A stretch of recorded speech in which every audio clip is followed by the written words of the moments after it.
Hello students, welcome to Vidya institute. Case study करेंगे class 10th based on quadratic equation. छोटा सा case study है लेकिन इम्पोर्टेंट है एग्जाम के लिए।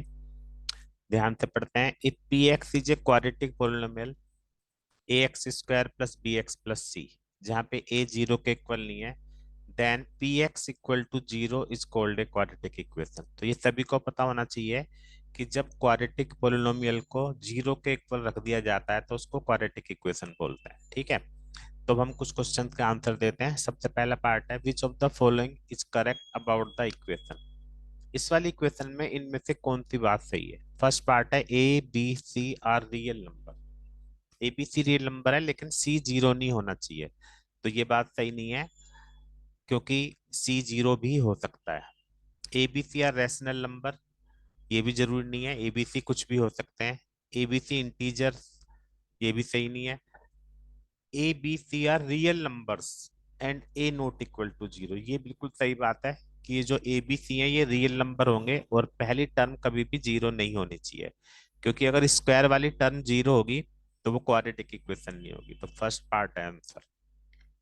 डिग्री ऑफ क्वाड्रेटिक इक्वेशन, ये तो सभी को पता ही है, क्वाड्रेटिक इक्वेशन की हाईएस्ट पावर टू होती है, तो डिग्री हो गई two. Which of the following is a quadratic equation, ये बताना है कि इनमें से कौन सी क्वाड्रेटिक इक्वेशन है।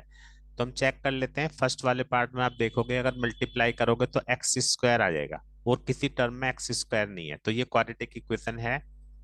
बाकी हमें चेक करने की जरूरत भी नहीं है, फिर भी हम कर सकते हैं क्योंकि ये फर्स्ट आ गया तो आंसर। देखो इसमें देखो एक्स स्क्वायर और ये इंटू करेंगे, एक्स स्क्वायर से एक्स स्क्वायर कैंसिल हो जाएगा। इसके अंदर भी आप देखोगे 2x³ आ जाएगा, इसलिए ये भी नहीं है। और इसके अंदर भी x की पावर 3 आएगा, तो ये भी नहीं है। तो फर्स्ट पार्ट हमारा आंसर हो गया। Which of the following is incorrect about the quadratic equation, इनमें से कौन सी बात गलत है।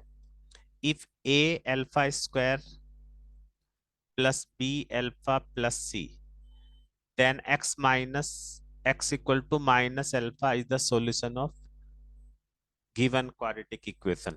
यहाँ पे देखो x कोई वेरिएबल नहीं है, x की वैल्यू अल्फा हम यहाँ पे नहीं ले सकते क्योंकि x इसमें गिवन ही नहीं है, तो ये इनकरेक्ट है। सेकंड पार्ट है, additive inverse of zeros of this is the root of given equation. मतलब किसी इक्वेशन का रूट अगर अल्फा है तो उसका दूसरा root additive inverse minus alpha होगा, ये बात भी गलत है, ऐसा जरूरी नहीं है। Alpha is a root of equation then other root is minus alpha, b और सी दोनों सेम पार्ट हैं, तो ये भी सही नहीं है। तो इनकरेक्ट पूछा था क्वेश्चन में, तो ऑल ऑफ दीज इनकरेक्ट, ये सारे इनकरेक्ट हैं यहाँ पे हमारे। फिफ्थ पार्ट है, विच of the following not a method of finding solution of quadratic, इनमें से कौन सा क्वाड्रेटिक इक्वेशन को सॉल्व करने का मेथड नहीं है। देखो फैक्टराइजेशन मेथड होता है, कंप्लीटिंग स्क्वायर भी होता है, ये भी होता है, तो यानी ये तीनों के तीनों ही मेथड हैं। उसने पूछा नोट ए मेथड, तो नन ऑफ दीज आंसर होगा कि इनमें से कौन सा कोई सा भी आंसर ऐसा नहीं है। तो ये छोटा सा क्वेश्चन था, उम्मीद है सभी को समझ में आ गया होगा। Thank you very much.